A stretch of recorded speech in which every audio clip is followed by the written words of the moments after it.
Hello everyone. I'll be continuing my discussion about congenital heart diseases, and today I'll be talking to you regarding right to left shunt, also obstructive disease like coarctation of aorta. So first of all, I'll be talking to you regarding tetralogy of Fallot, which is example of right to left shunt. What is this? So let's learn some basic concept. First of all, it is the most common cyanotic congenital heart disease, but after infancy. We all know very well infancy means up to 1 year. So that means after 1 year, the most common congenital heart disease, cyanotic of course, no need to say, is tetralogy of Fallot. Point to be noted. Now, this is a tetralogy. The name itself suggests there are 4 components. What are the tetrad? Pulmonary stenosis. It is usually subvalvular. This very important point, also called infundibular. It is not so. It means it is not at the level of valve. That means as far as pulmonary valve is concerned, there is no problem. Problem lies in the below the valves. That's why we call it subvalvular or infundibular. In fact, out of the 4, this is the single most important which determine the prognosis, and it is this which lead to right ventricle hypertrophy. Okay, so now the second component of aortophy is right ventricle hypertrophy. Again, it is PS, or what we call it pulmonary stenosis, which will be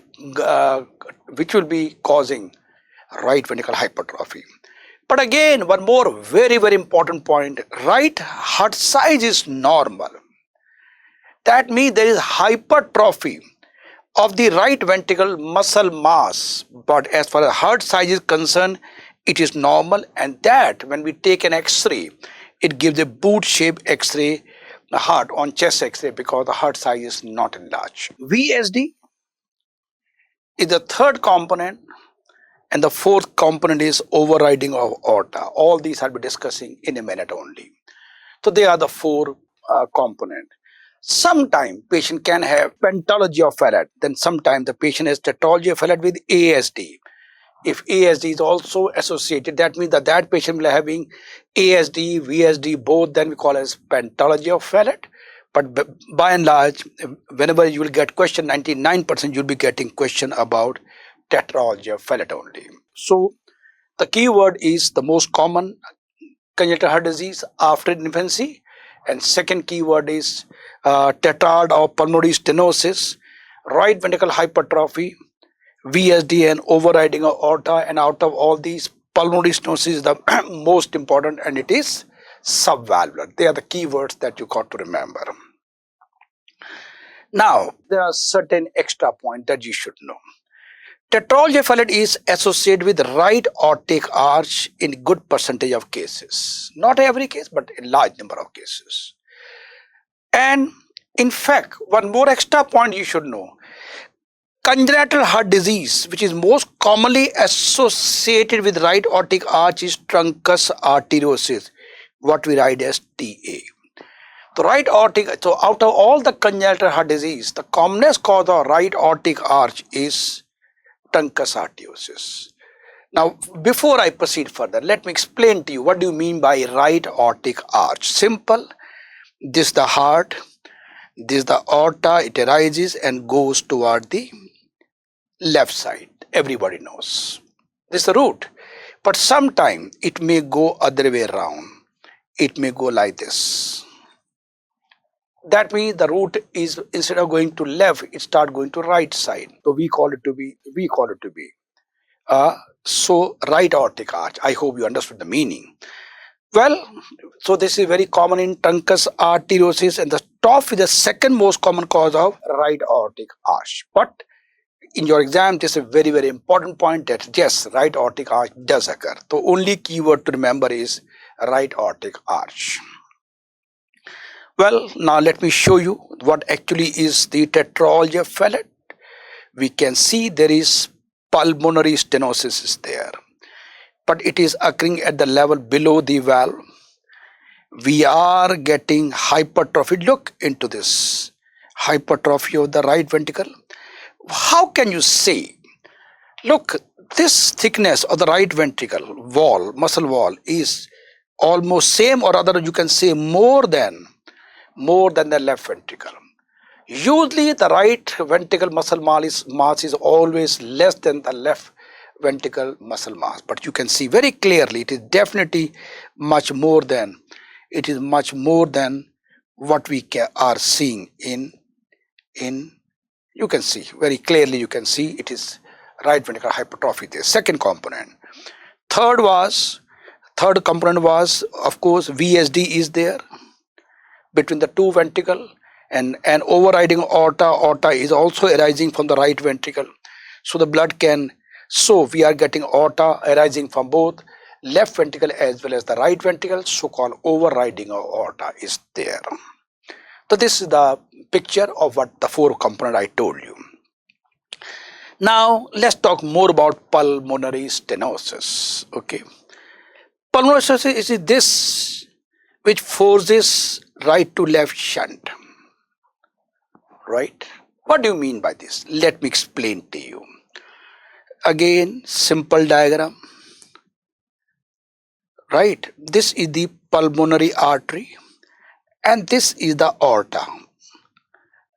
This is the normal, quite normal. But in this case, what happened? In this case, there is pulmonary stenosis is there. This stenosis occur. Okay. Stenosis occur and there is aorta is arising like this. Aorta is arising like this and there is VSD also like this. This is a VSD, simple diagram. Now the main pathology is pulmonary stenosis. This is the main pathology. Since stenosis is there, blood which is supposed to go to pulmonary artery, it is not going. There is a blockage is there. So definitely there are two roads, very obvious. There are two roads which are going to the like this, and this road is blocked. This road is blocked. Definitely the traffic will be diverted to this side. Very obvious. This is day-to-day routine what we see. Two roads are going out, one road is blocked, you take second road. There is no option, it has to move. So now the blood will start going from right ventricle into the aorta. Point to be noted, this blood which was supposed to go, remember this blood is coming from superior vena cava, it is coming from inferior vena cava. It is deoxygenated blood. It come to the right ventricle, but instead of going to the lungs, it is going into aorta, and from the aorta it is going to the whole body. So definitely in the aorta we are getting good amount of deoxygenated blood. You understood?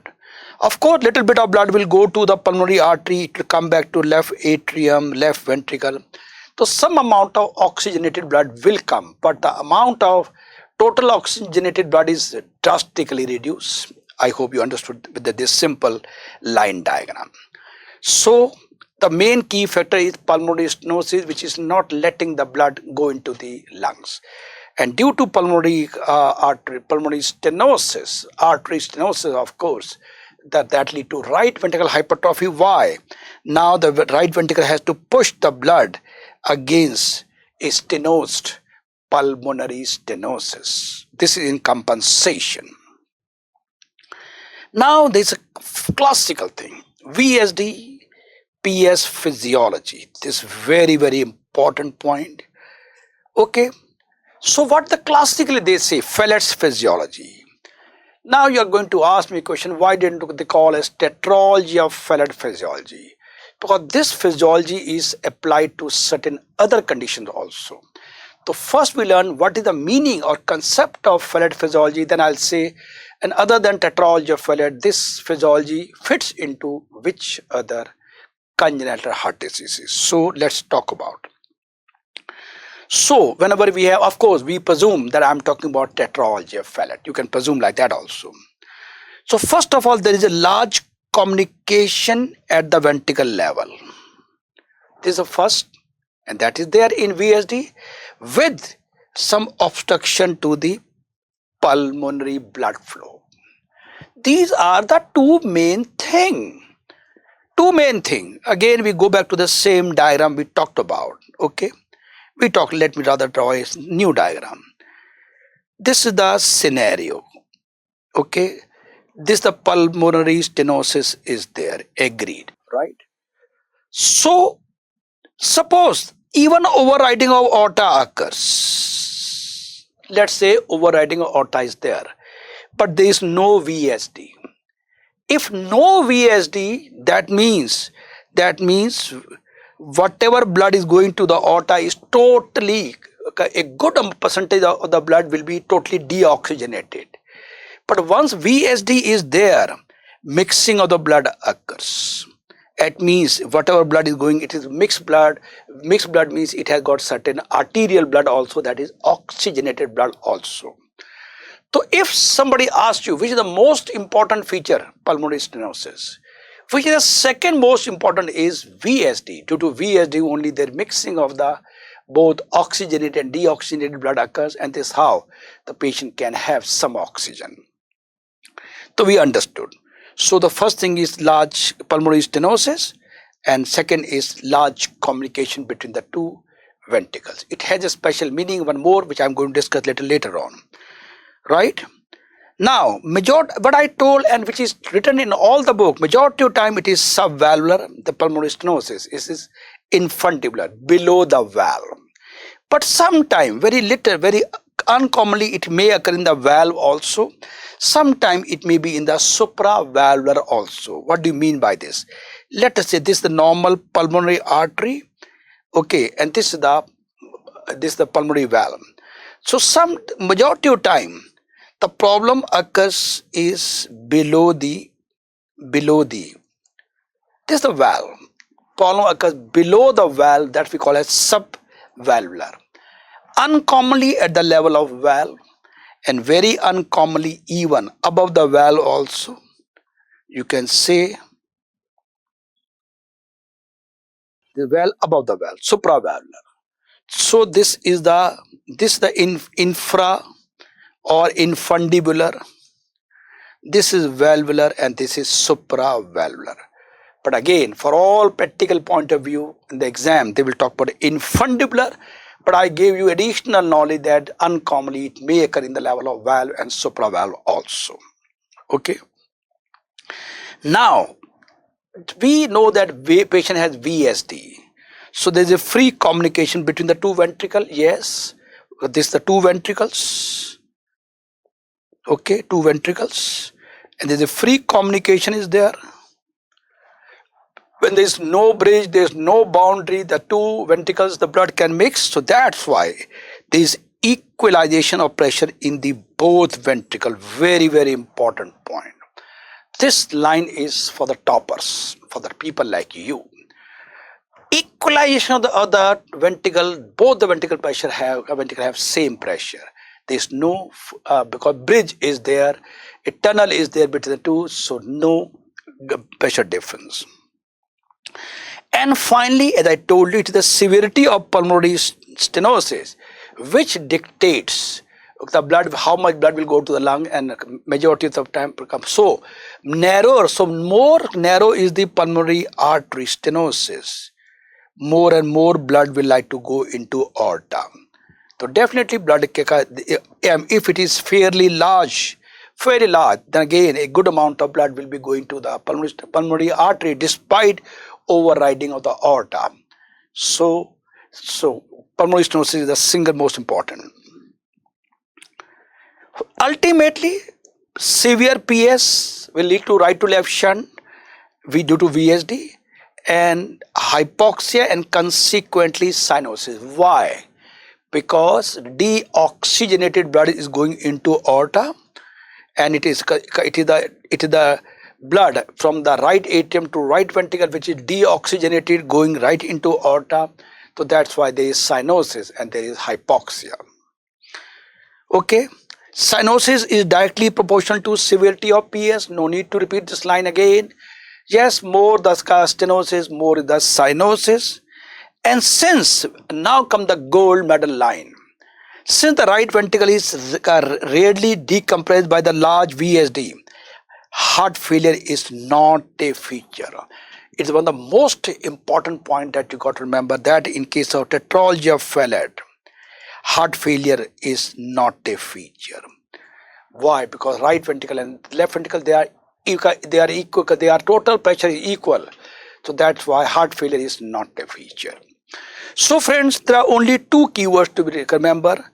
Severity of pulmonary stenosis will lead to more severe, that lead to more cyanosis. And second point, the keyword to remember is, in tetralogy of Fallot, especially, heart failure is not a feature. With this background, so I give you summary of so-called Fallot's physiology. There is pulmonary obstruction is there. That's the key pathology, and later on, large VSD and pulmonary obstruction, they cause right to left ventricle flow, and this is the reason why right to left shunt will be there. Now come the point. Now this type of pathophysiology is seen in which conditions? Tetralogy, so-called, remember I said it is not the tetralogy of Fallot physiology, it's a Fallot's physiology. So Fallot physiology is seen in tetralogy of Fallot. It is seen in tricuspid atresia with pulmonary stenosis. There is pulmonary atresia with intact ventricle septum, and there will be TGA with VSD with pulmonary stenosis. TGA stands for transposition of the great arteries with VSD with pulmonary stenosis. They are the few conditions where we have Fallot's physiology is there. So friends, with this background, this is a summary. Even if you don't remember this, it will do the job. But this is a summary. Summary is the whole show, that large VSD with pulmonary obstruction is the key route to the pathophysiology of Fallot's physiology. With this background, now we talk about tetralogy of Fallot. So it's the best example of VSD, PS physiology, ventricle septal defect with pulmonary stenosis physiology. No doubt about it. It's the one thing which is asked in all the exam. Now we'll talk more about this severity of this. You will understand more. Although I said these child which are right to left shunt. Right to left shunt. Now let me talk. This is a case of right to left shunt. Okay. Now there are certain features which are seen in all right to left shunt. Number one, cyanosis is a feature. Definitely, blood is going not going to lungs. It's going into the not going to lungs. Going straightway to systemic circulation lead to cyanosis. Cyanosis will lead to profound hypoxia. Profound hypoxia will lead to increased erythropoietin from the kidney. I hope this, and this will lead to polycythemia.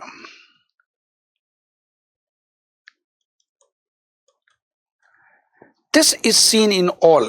In addition, clubbing occurs. Clubbing occurs. It means what? You are getting a 3-year-old child brought to you, and you look at a child, his tongue is totally blue, total blue tongue, and you look at the nails, clubbing is there at a glance. Just at a glance only you can diagnose that we are dealing with right to left shunt is there. Okay, so now I'm giving you a shock of the day. What is that shock of the day? So we have read so far that pulmonary stenosis is the key root to the whole problem. But sometimes in the least severe form of tetralogy of Fallot, tetralogy of Fallot is there, but pulmonary stenosis is very minimal, not very marked. There is overriding aorta, there is VSD, but pulmonary stenosis is not marked. In such cases, it may not be associated with cyanosis.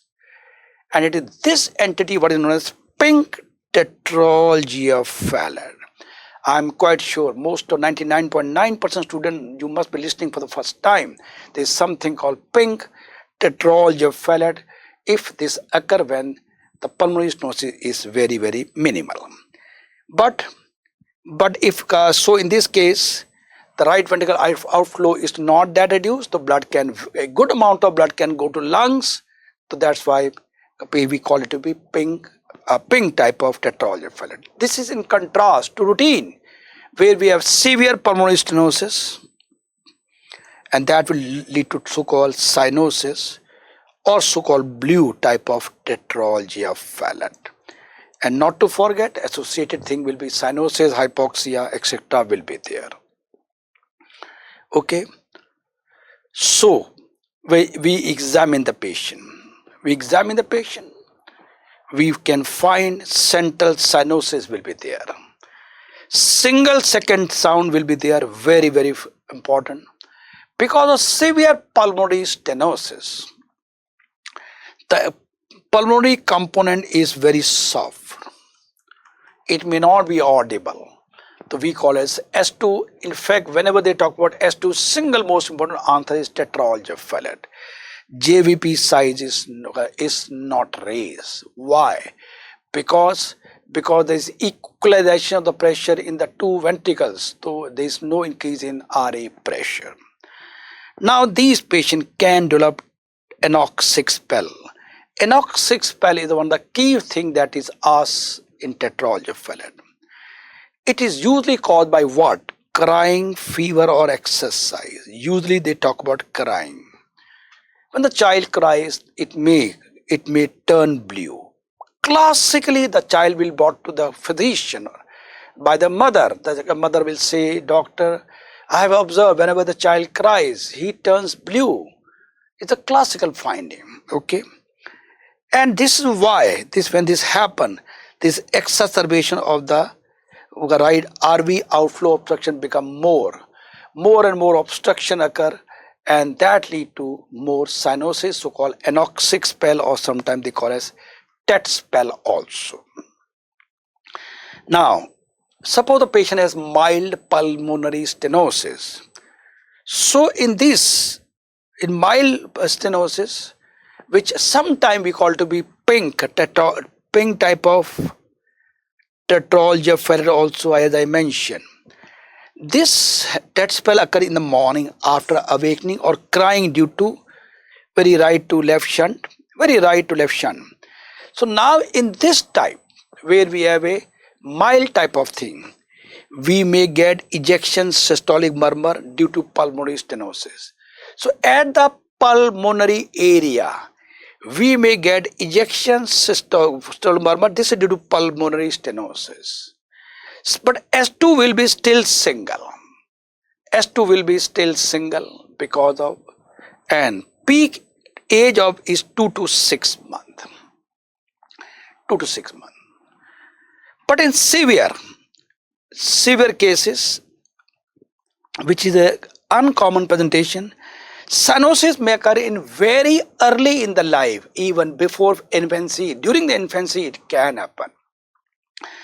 Okay, point to be noted. How to treat a anoxic spell? Suppose the child age is 3 years. When the anoxic spell occurs, the child treat himself.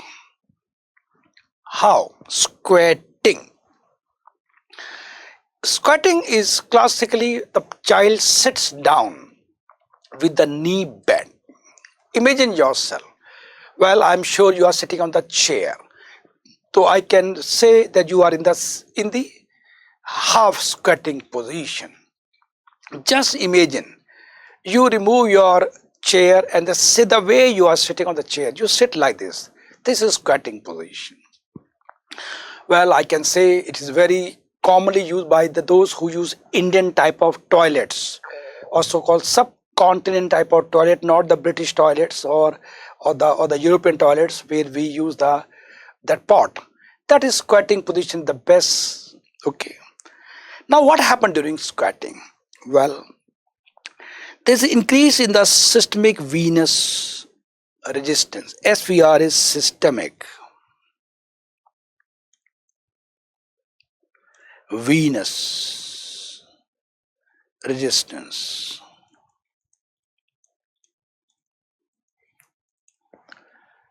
How come? Let us see. Suppose the patient is standing and this the aorta and these are the blood going into the vessel into legs like this. Okay. If now he is in the squatting position, during the squatting position, the blood vessel they go like this. Definitely they are changed, especially in the knee joint. Even if you are sitting in the chair, just try to flex your knee joint. Yeah, I hope. Now you look into this. Blood is going like this. Now it is making almost a angle of 100 degree going to the thigh region.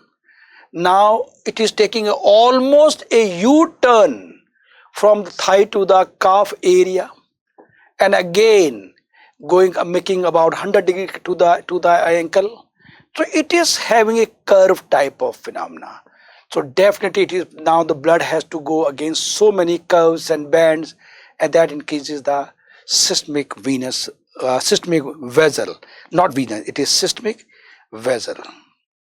So sorry, systemic vessel resistance is increased, or you can say peripheral resistance, there will increase in the peripheral resistance. So that will lead to decreased right to left shunt. Definitely now you are putting a brake, you are putting a obstruction to the aortic flow. So now the blood will like to go more into the lungs, and once the lungs more and more blood go to lung, that will improve cyanosis. The child will getting more and more oxygen. So in nutshell, at home the only thing a child does himself is squatting. But suppose the patient is having severe anoxic spell brought to you in the hospital. Now how you will treat? Knee chest position. Point to be noted. Give oxygen. Why? Patient is hypoxic. You have to give it. And you have to give subcutaneous morphine. You have to give phenylephrine. Phenylephrine is again going to cause increased resistance in the peripheral circulation. So more and more blood will enter into the lungs. We can give beta blocker, maybe propranolol or esmolol, but usually propranolol is the drug that is given. But in severe cases, we may even give esmolol, but esmolol is given as an emergency method because it has a very short half-life. So that's why propranolol is the ideal drug. This drug has been used for last 7-8 decades, still continuing using propranolol. Soda bicarb can be used because these patients have lot of acidosis, but don't use isoprenaline beta agonist. It is often one of the options. The option will be all the following are used, except in that exception the usual may be isoprenaline. It is a beta agonist. We don't want to give this thing. Okay, we want to give beta blocker, not the beta agonist. So the key word to remember are knee chest, oxygen, morphine, phenylephrine, propranolol, soda bicarb are the few keywords that you got to remember in this particular slide. Now, tetralogy failure are often associated with cerebral thrombosis, brain abscess, especially in the most common in the frontal lobe. Okay, well, how come? How come there is a paradoxical embolism?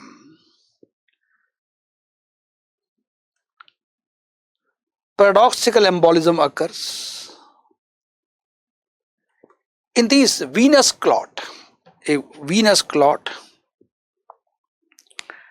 it comes to the right atria, comes to the right ventricle, and it enter into aorta. So venous clot is going into aorta, going to systemic circulation. That's why we use the term as paradoxical embolism.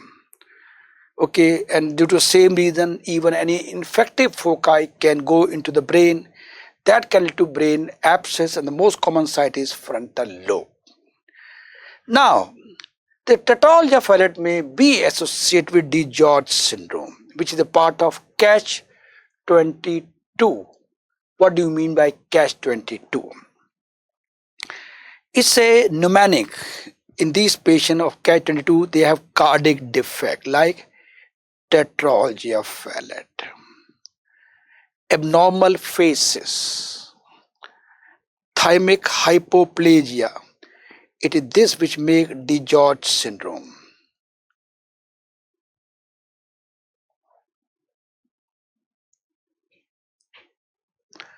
There may be cleft palate, hypocalcemia, and there may be chromosome 22 is involved.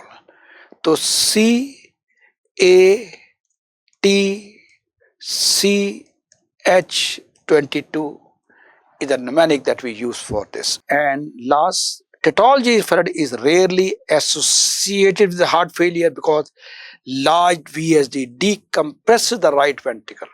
That's the right answer when we say why not, why the heart failure doesn't occur in tetralogy of Fallot. Due to VSD, it decompresses the right ventricle. Boot-shaped heart. Look into this. Classically boot-shaped heart, and this you can see much better. Yeah, it is. Oh, it is looking like boot-shaped the heart. But heart size is normal. Very, very important point. Shape is distorted, but the size remains the same. X-ray, boot shape, also called core and sabot also. Management. Our only way out, what is our aim? If you try to see what is the basic problem, blood is not going into the lungs. If by any way, if we can put the blood into lungs, patient will have immediate symptomatic improvement. Okay. So what ultimate, if ductus arteriosus is there, D stands for ductus arteriosus.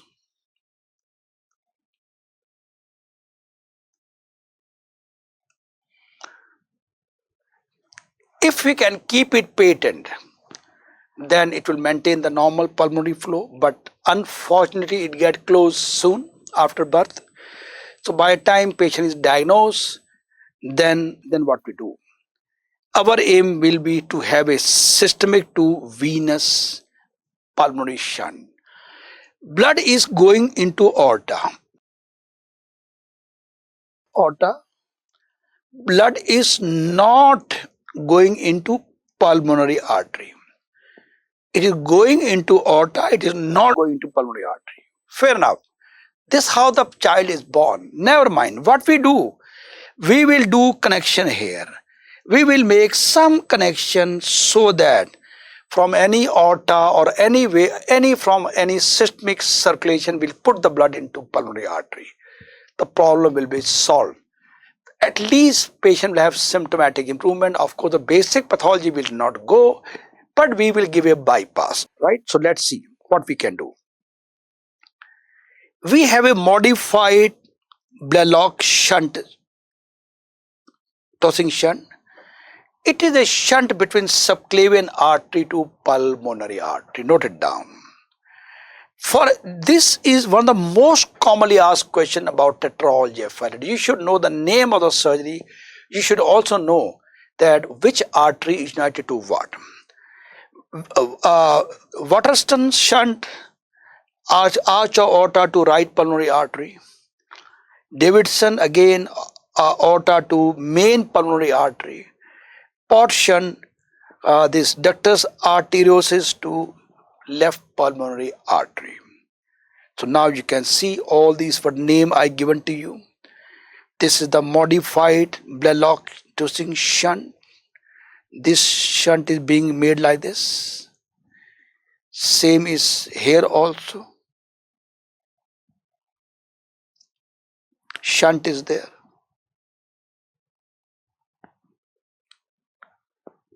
Lovely. This is the modified tossing shunt.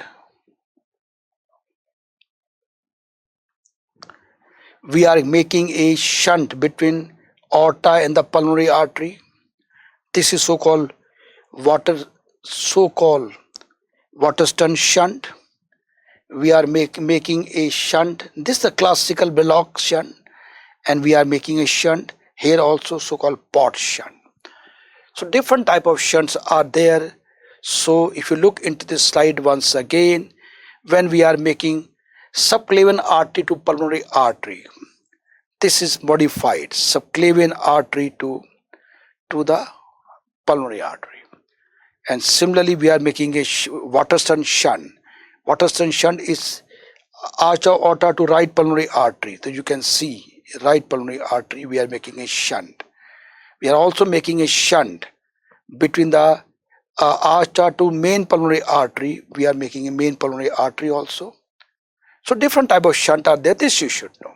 Finally, they are all going to have shunt surgery. The symptomatic improvement will be there, but the basic pathology will remain the same. And definitely once we have correct the problem, the cyanotic spell incidence, they disappear or the incidence goes down drastically. Second problem, second right to left shunt is Epstein anomaly. Very, very important point. So it is again a congenital heart disease. It is again a right to left shunt. What happened? And it is classical question, don't forget. One of the most important line. It is seen if the mother takes lithium in utero during pregnancy, that is the cause. Whenever they will talk about Epstein anomaly, they will always talk about lithium in pregnancy. Lithium in pregnancy, if you get 99.9%, he's talking about Epstein anomaly. Such important point. Okay, especially in the first trimester. Now what happened? Here the septal and posterior leaflet or tricuspid valve are displaced downward. We all know in tricuspid valve is a tricuspid, 3 valve cusp are there. So one is the anterior, other is the posterior, third is the septal. These two, posterior and septal valve, they are shifted downward. Although the annulus remain in the same position, but these valve leaflet, the posterior leaflet and the septal leaflet, they go down. What they do, I'm going to show you just now. Well, it's not a common, it is about less than 1% of the total congenital heart disease. So not a very common. Perhaps now with the advent of the better medical treatment, all the treating physician, they tell the lady who is taking lithium due to whatever reason it may be, that she should not conceive when she is taking lithium, or they make alternative arrangement. So because of better awareness, the incidence has gone down. 1 is 200 per 1000 per live birth is there, so not a very common thing. So what happened? Annulus of the valve still in the normal position. The annulus is the normal ring to which the valve cusps are attached. Well, you are sitting in the room, there must be a door nearby. There are two side of the any door, yeah, but these doors are attached to this boundary. The same thing, valve are there. This is the valve, the cusp are there, valve cusp are there. They are attached to the annulus. This is the posterior, this is the anterior, this is septal. So the annulus remain in own position, but this and these two cusps, they shift downward. Okay. So now they are attached to the right ventricle, maybe septum or the right ventricle wall. So they are shifted downward. So it means what? As they are going attached downward, so that means some amount of right ventricle will be with right atrium. Okay, let me tell you example. These are the two countries, country A, country B. They have a borderline, they have boundary like this. Well, now country A, what it does, it try to occupy some part of it. It tried to occupy a part of the country B land. Okay, so definitely this part of the land which was belonging to country B, But now A says, oh, it is my. He attacks and take this thing. So this land, which was a part of B, now is a part of A. Exactly same thing. This is the atria, this is the ventricle. These cusps have gone down. They are attached downward. So this part of the ventricle becomes a part of the atria, what we call as atrialization of the right ventricle. Okay. So definitely the right atria size will enlarge. Why? Look into this. The example, but now this area of this country, the country A area has gone big and the country B area has become shorter size. Things are very obvious. So right atria will enlarge and the right ventricle size will get reduced. Now this anomaly is often associated with the AST. So it means this will be somewhere like this. So ASD will be there. 50% cases. Now what are the signs and symptoms of these? Third sound and fourth heart sound will be there. Why? A good amount of blood is shifted to ASD. A large amount of blood will come back to the left ventricle. So we'll be getting third sound and the fourth heart sound. So due to third, fourth sound, there will be gallop sound will be there.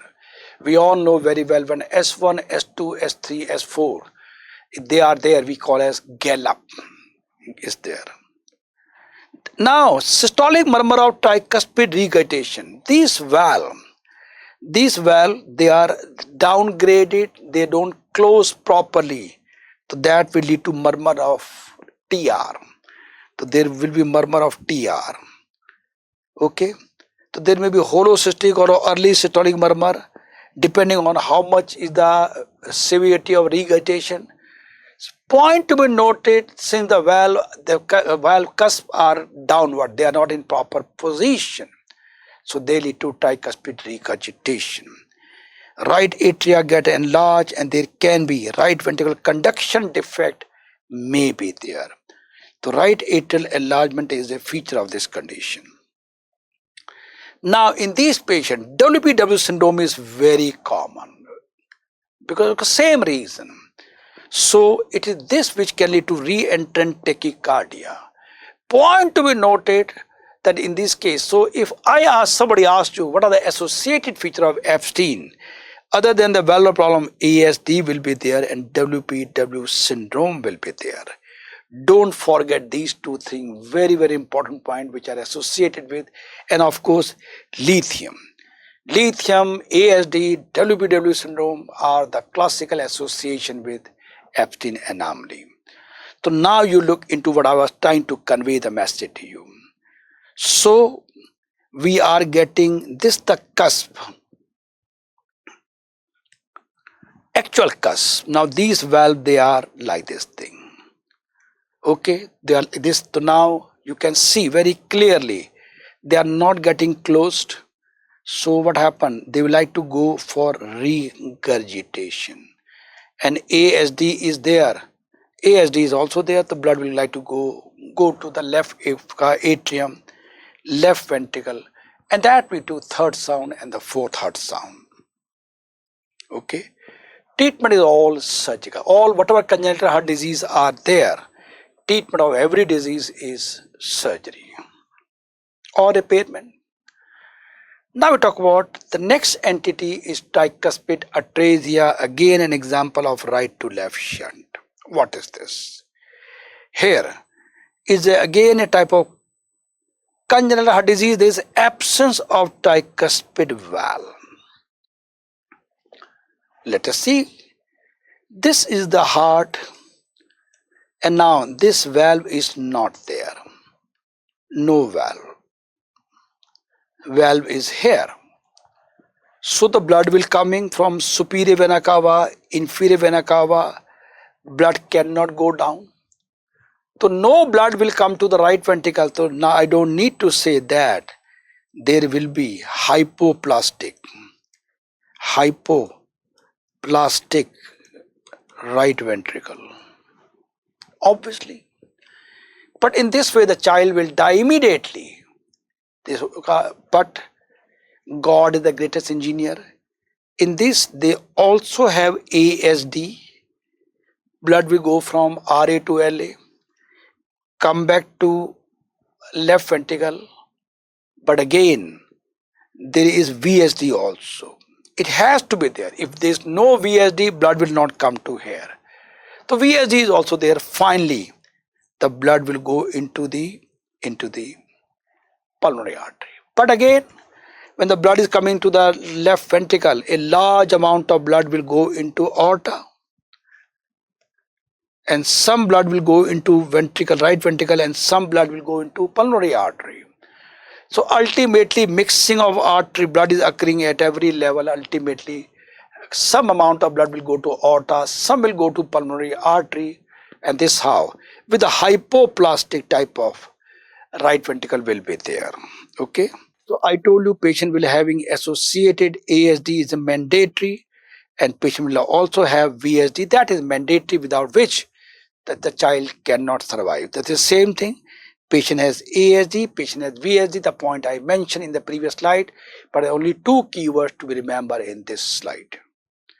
How we diagnose? Decrease blood oxygen, blood flow, oligemic lung field. In fact, oligemic lung field is a feature of all right to left shunt. Oligemic lung field. That means if you go into if you see the X-ray, you can find these pulmonary vasculature are very limited, decreased pulmonary vasculature. This is a feature of all right to left shunt. In all the left to right shunt, you get plethoric lung field. Plethoric lung field means large amount of blood enter into the lungs. So we get a very prominent vasculature is plethoric lung field. ECG will be having left axis deviation because there is left ventricle hypertrophy will be there. Right ventricle is hypoplastic. Remember, in tetralogy of Fallot, you will be getting right ventricle hypertrophy. Here we are getting left ventricle hypertrophy will be there. Treatment, we can, in the initial stages, we can give prostaglandins. The idea is to maintain PDA is the only rescue for this thing. Otherwise, if it is not, the patient has come to you late, then they can go for modified Belloc-Tossing shunt, whereas we make a connection between subclavian artery and the pulmonary artery, the point I showed you earlier. But there is one more Fontan procedure. What they do, they make a connection between inferior vena cava and hepatic vein, and these blood are drained directly into the pulmonary circulation, especially inferior vena cava. Okay, so it is a palliative procedure. For a univentricular heart, why univentricular heart? Because by and large the right ventricle is hypoplastic. So for all practical purposes, we have only one ventricle, that is left ventricle. So what they do, they direct the blood from inferior vena cava and superior vena cava to the pulmonary artery without passing through the right ventricle. So they will connect the inferior vena cava or superior vena cava, or sometimes even hepatic vein, depending on what is feasible. All that. So ultimately, whatever blood is coming, which the two main veins, inferior and superior vena cava, which were bringing the blood to the right atrium, they directly put into the pulmonary artery, and they will bypass the right ventricle. Okay, so friends, you can see this is the picture. There is no, this tricuspid valve is not there. So now the blood is going into the right side, right atrium, and come back again via left ventricle, VSD, and now the blood is going into lungs. The blood is going like this from right atrium, left ventricle, again right ventricle, and into the pulmonary artery. Eisenmenger complex. It occurs due to long-standing, point to be noted,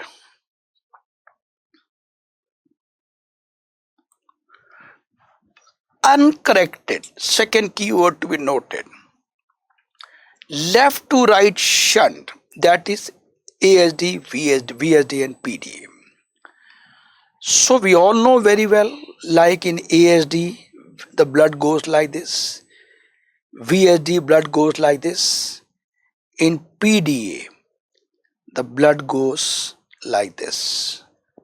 So everywhere we are getting the left-sided blood going into right side. And we know the basic pathophysiology in all these three conditions. Ultimately, large amount of blood enters the lungs, this pulmonary artery, and large amount of blood goes into lungs. So large amount of flow is increased. Flow into the lungs is increased. Increased flow lead to increased pulmonary hypertension. This lead to pulmonary hypertension. But this is due to increased flow. And now if it is a long standing and it has not been corrected, so in due course of time there will be pulmonary vascular. This initially increase pulmonary hypertension occurred due to increased flow. But in due course of time, in the later on, there may be pulmonary vascular, this pulmonary vessel, they may have a hyperplasia, and the lumen may be obliterated. The lumen may be obliterated in later stage of life, depending on what type of connection is there. So that lead to severe increase in pulmonary arterial pressure. Now this pressure is so high, now it start revert back, and this is so-called Eisenmenger complex.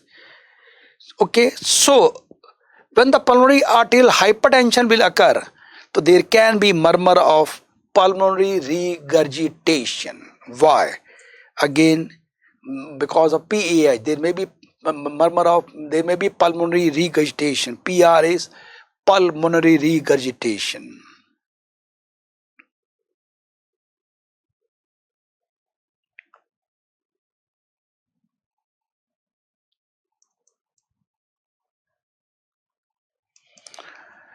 And that may produce a murmur, so-called murmur of PR. Okay, so and that is early diastolic murmur, which is so-called Graham-Steele murmur. Graham-Steele murmur. Graham-Steele murmur. P2 will be loud, definitely. That's a classical. Whenever you say P2 loud, that means you are committing the patient has pulmonary arterial hypertension is there. So this lead to reversal of shunt. Reversal of shunt, now PAH occur, this lead to right ventricle hypertrophy. It is the right ventricle hypertrophy which, when we examine the patient clinically, you get a parasternal heave. That left side of the chest near the sternum, they tend to move up and down with every beat, so-called left parasternal heave. And now one more thing, we have seen the connection can occur at the level of ASD, VSD, PDA. All these are Eisenmenger complex. But if it is occurring at the level of VSD, then it is known as Eisenmenger syndrome.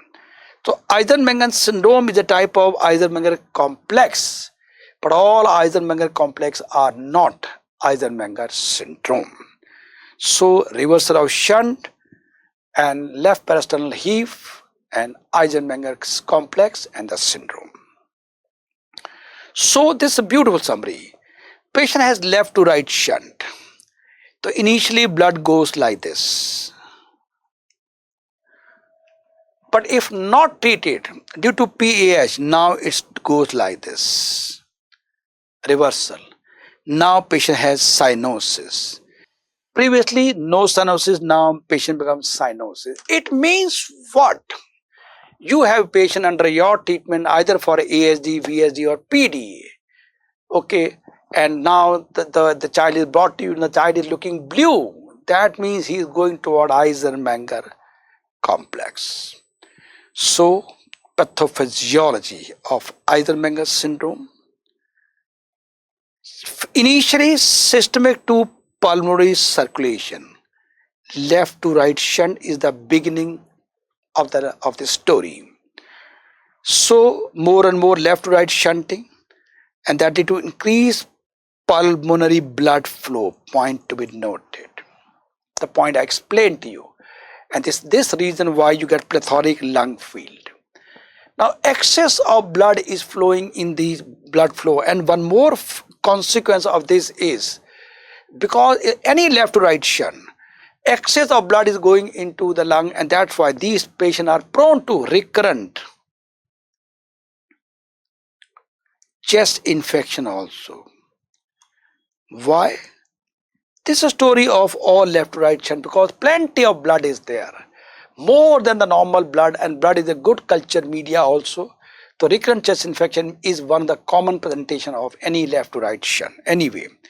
So after long standing not treated, now it lead to irreversible pulmonary vessel injury. So that lead to irreversible increase in the pulmonary vascular resistance. Why? Because there is obliteration of the pulmonary vessel lumen, and finally that lead to right to left shunt, and that lead to hypoxia, and hypoxia lead to secondary erythrocytosis because of increased erythropoietin. The pathophysiology I explained to you. Hypoxia will lead to increased erythropoietin from the kidney, and that lead to polycythemia or erythrocytosis. So in these patients, the clinical feature depend on age of onset varies. It is much earlier in VSD, PDA, later in ASD. Cyanosis is a late clubbing. Why not early? Because it's a late feature. It doesn't, first left to right shunt has to there, then shunt has to reverse. That's why they are late feature. They are not very early feature. Polycythemia, this is due to hypoxia, and this is a feature of all right to left shunt. Raised JUP may be there in these patients. Left parasternal heave, I told you this is due to right ventricle hypertrophy, which causes lifting of the left side of the just near the sternum, we call as left parasternal heave. And there may be systolic expansion of the pulmonary artery that we can see on echocardiography. P2 is loud. That is a feature of all PAH. Loud P2 means PAH. Very, very important point. And loud, that's why loud pulmonary component is same as loud P2. So all these are the feature of Eisenmenger. Now look into this. Now I give you beautiful stuff. This is the rank number 1 getting question. So we have a VSD, we have a PDA, and we have a ASD, and they all have reversal of shunt, and they lead to Eisenmenger complex. In VSD, it may occur below a 2-year, PDA, it is usually 20 to 40 year. Point to be noted. In ASD, it is occurring late, 20, 30, 40 years age, but VSD, PDA, just 2 years. Differential cyanosis, very commonly asked question in PDA. In differential cyanosis means cyanosis in the legs, but no cyanosis in the arms. No cyanosis in the arms.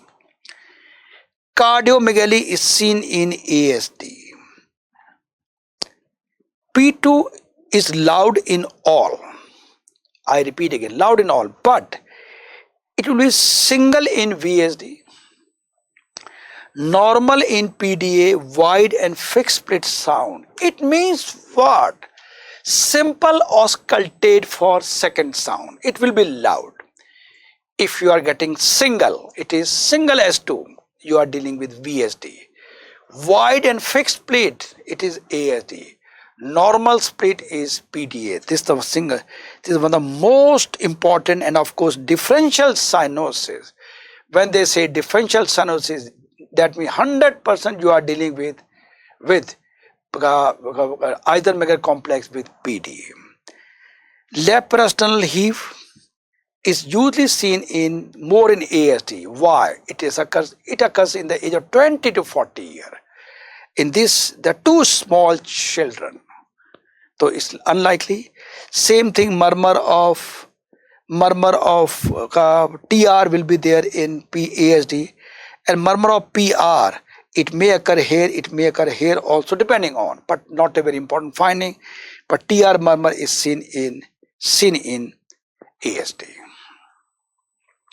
So now I tell you what a basic pathophysiology of differential cyanosis. What I told you, that it happened with PDA. With PDA, so again we go back to basic. PDA is there. This is a pulmonary artery. It divides into two, normal.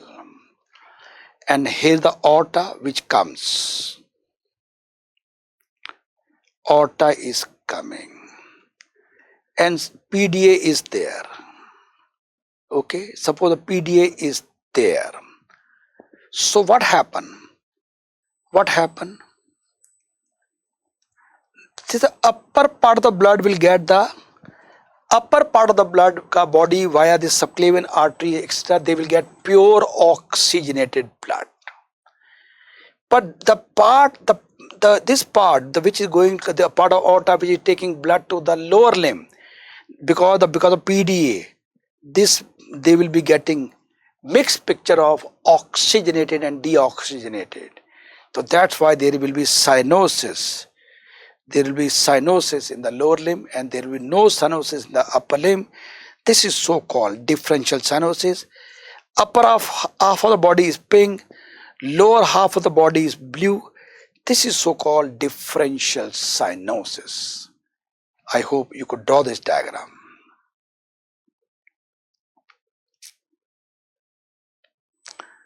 This is so-called clubbing. There is clubbing is there. You can also see cyanosis is there. Okay. So we are getting VSD with shunt. So ultimately, what will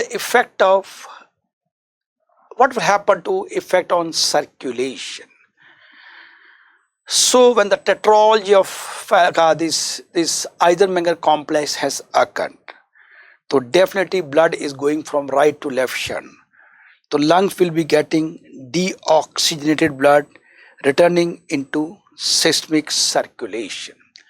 Blood is not going into the lungs. Just like in tetralogy of Fallot, blood was not going into the lung.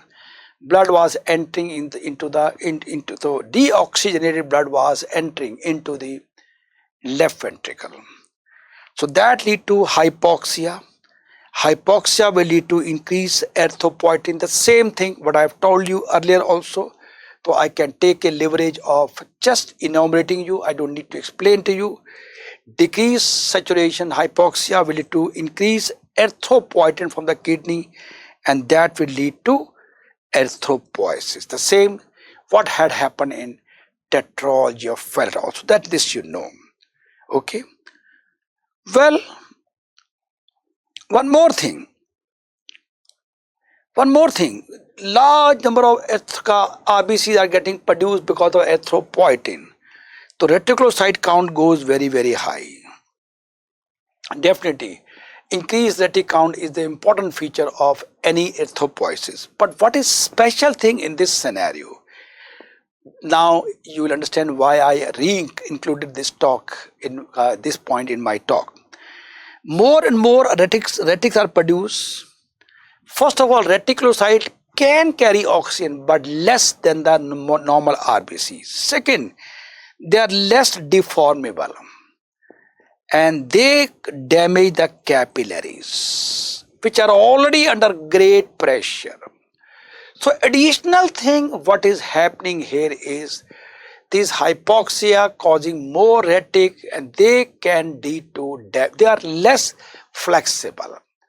They are more rigid, so they are bound to, and already remember, this is a normal lumen of the pulmonary vessel. Here the pulmonary lumen, because of this lumen has been reduced to this much. Lumen has been reduced, size is like this. This totally is hyperplastic type of lumen is reduced. Here the normal RBC is flowing, which is quite elastic. It can bend its body. Here it is rigid. Rigid rhetoric is going. So rigid inside, non-flexible artery or vessel are like this, and that further lead to damage of the blood vessel.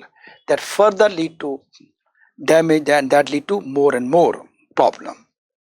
So this lead to damage of the pulmonary capillaries. So pulmonary capillaries are damaged, and that further increase the pulmonary arterial pressure. But one thing is very interestingly, in these patients, again extra something unique point, these patients are paradoxical. They can have uncontrolled bleeding due to damage of capillaries. I just mentioned to you, capillaries may be damaged because of rigid reticulocyte. But at the same time, large number of cells are getting produced that lead to hyperviscosity. That can lead to stasis of blood. So something very funny, in these patients, they can have bleeding tendencies due to damage capillaries.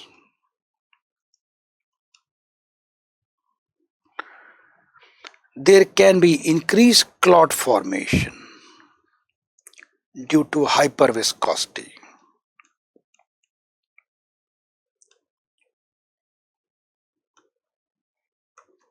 This is summary of what in the last two slides. Increased viscosity, increased clot formation, capillary damage that can lead to bleeding. So friend, a quick recap. In these patients due to right to left shunt, hypoxia. First point. Second point, it lead to increased erythropoietin secretion. Third, it lead to erythrocytosis. Fourth, due to erythrocytosis, there is increased viscosity. Fifth, it can lead to increased clot formation. Sixth, there are damage to capillaries. 7, which can lead to bleeding. So these are the 7 keywords to explain the last 5 slides. Diagnosis. Echo to see the right to left shunt. You have to do the catheterization study.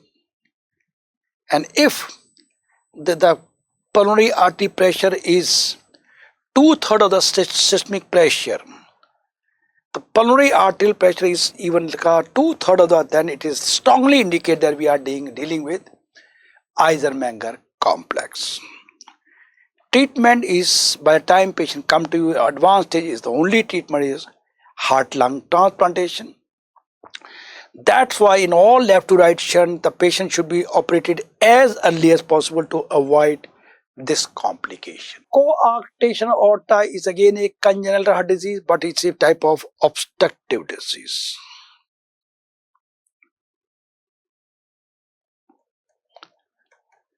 It's a third category, left to right, right to left, and the third is obstructive. What is this?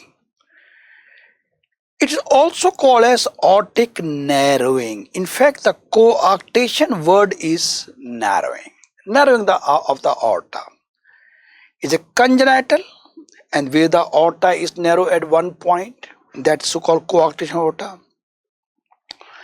So it usually occurs where the ductus arteriosus is inserted. Let me explain to you. In the normal intrauterine life, this is the pulmonary artery, and this is the aorta.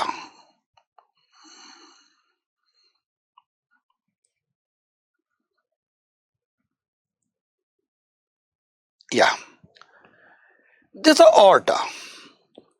aorta, aorta. This is the pulmonary artery. I can draw like this.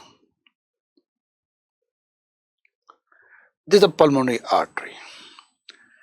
This is the ductus arteriosus. So in the normal intrauterine life, blood in the pulmonary artery goes like this. Majority of the blood is directed to the aorta and it goes to the placenta.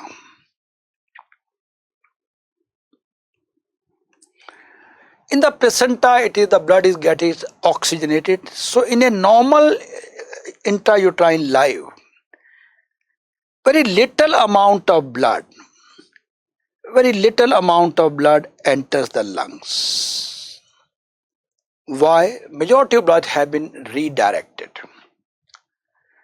So it's a ductus arteriosus which maintain the circulation. And once after the birth, this get closed. And remnant is known as ligamentum arteriosum. Okay, so this becomes ligamentum arteriosus. So if I have to draw only this picture, only this part, this is the aorta coming, here is the ductus arteriosus, this is ductus arteriosus, this one, blood is going and it going down. So I have just drawn this part.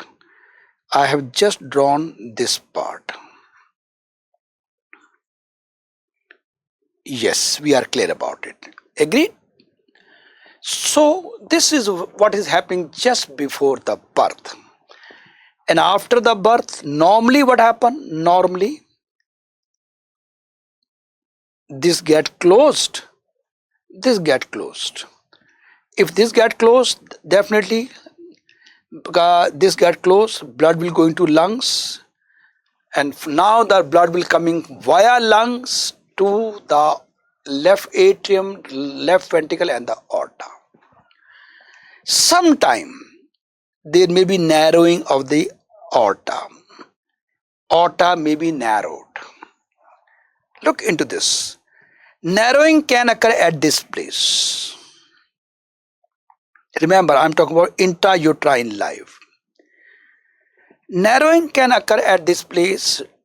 Blood is coming from the aorta or from ductus going like this thing. So here the narrowing is occurring before the duct. Okay, narrowing. This is coarctation. So we call as pre-ductal coarctation. This is the pre-ductal coarctation.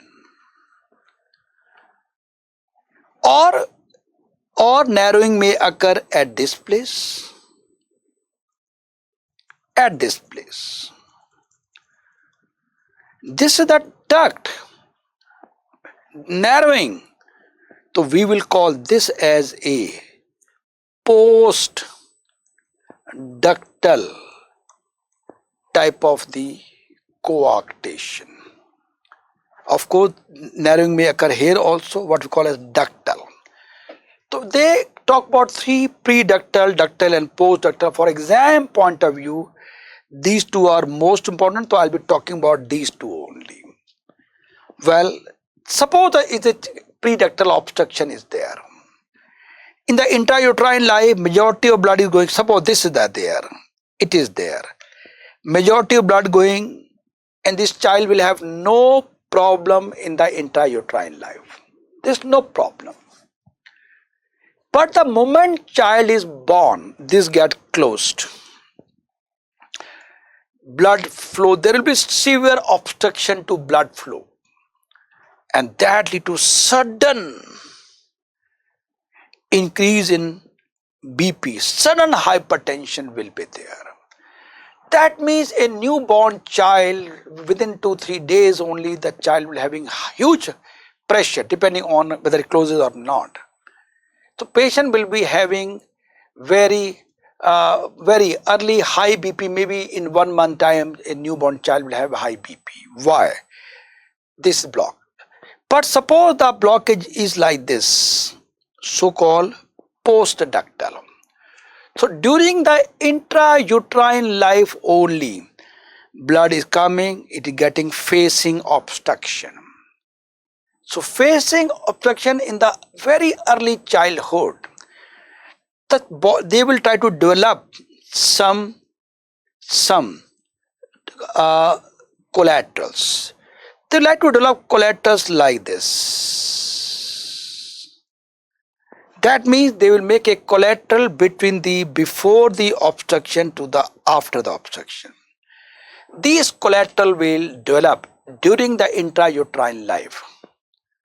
So by the time child is born after 9 months, they already have developed collaterals. So the blood will come, now this get closed, blood will come and enter like this. So these children will not have much problem as compared to preductal. Preductal children at times they may not survive because of severe high blood pressure, they may not even survive also. Otherwise also for all practical purposes, when we talk about coarctation aorta, we are talking about postductal obstruction. That's the typical is. So friends, we are clear about it. So now we can see a simple diagram. Left ventricle, blood is coming and we are getting obstruction here. Simple line diagram. And this is the beautiful picture. You can see here is the aorta and we are getting obstruction. Look into this. This is coarctation of aorta. Well, this is a much better diagram. So we can see this is the duct. If it occurs at the level of duct only, we call it ductal type of coarctation, which is, this is the preductal. Why preductal? Because duct is here and obstruction is here. And if the obstruction occur after duct, we call as postductal. So preductal and the postductal are the usual one, and in fact for all practical point of view, for exam point, coarctation means postductal type of coarctation. So I told you there are 3 types: preductal, ductal and postductal. I don't think I need to elaborate once again. And postductal is the one which is most common in the adults. Simple. This is this point I discussed. So now you look into the diagram. Look into this. This is the normal aorta. Normal aorta. But here what we are getting, we are not getting like this. We are getting like this. So you can see narrowing of the aorta is there. This you can see again a lovely picture. Aorta is there. This is so-called coarctation of aorta. Well, so far I was just talking to you regarding pathology and pathophysiology and types. Now we talk about coarctation. It is most commonly associated with bicuspid aortic valve. Very, very important exam point of view. And coarctation is common in Turner syndrome. Even bicuspid aortic valve is common in Turner syndrome. So whenever they talk about lithium, it is Epstein anomaly. Whenever they talk about bicuspid aortic valve, is Turner syndrome. Very commonly asked question.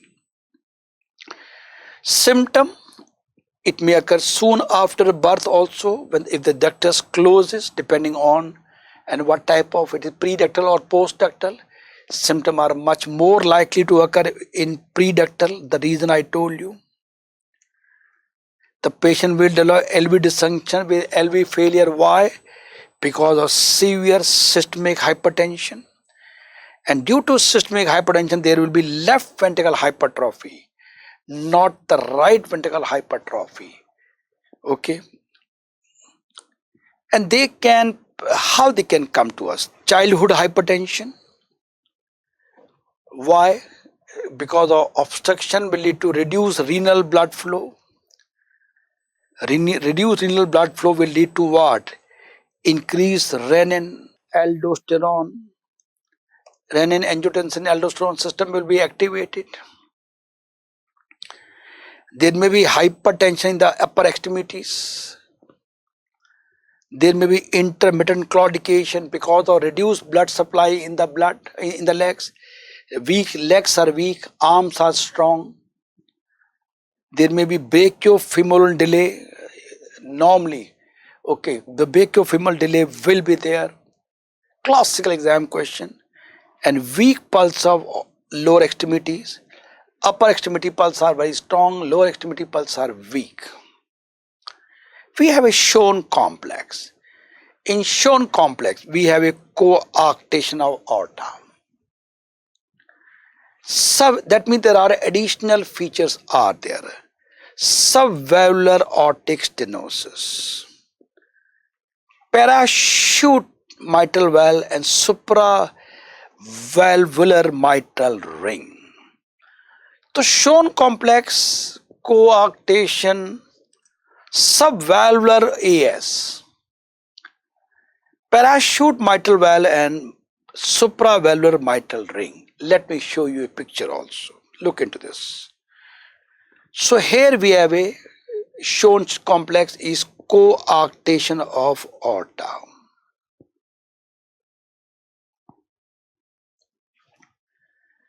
There is supravalvular ring is there.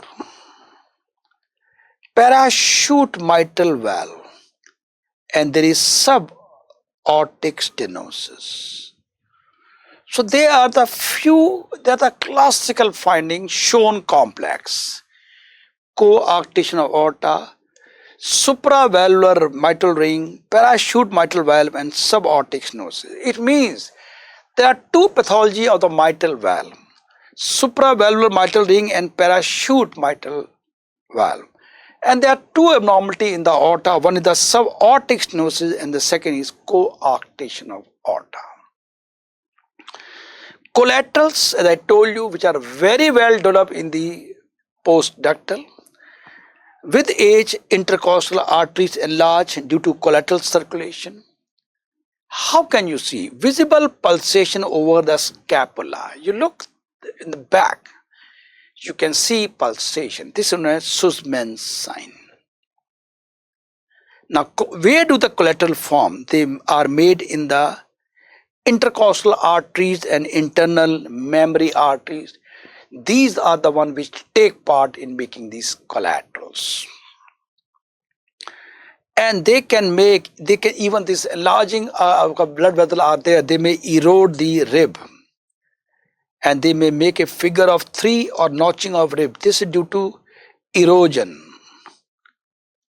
And this is due to coarctation. So now you can see lovely picture. You can see some erosion in this lower part of the rib and you can see the classical 3 sign. Okay, 3 sign is there.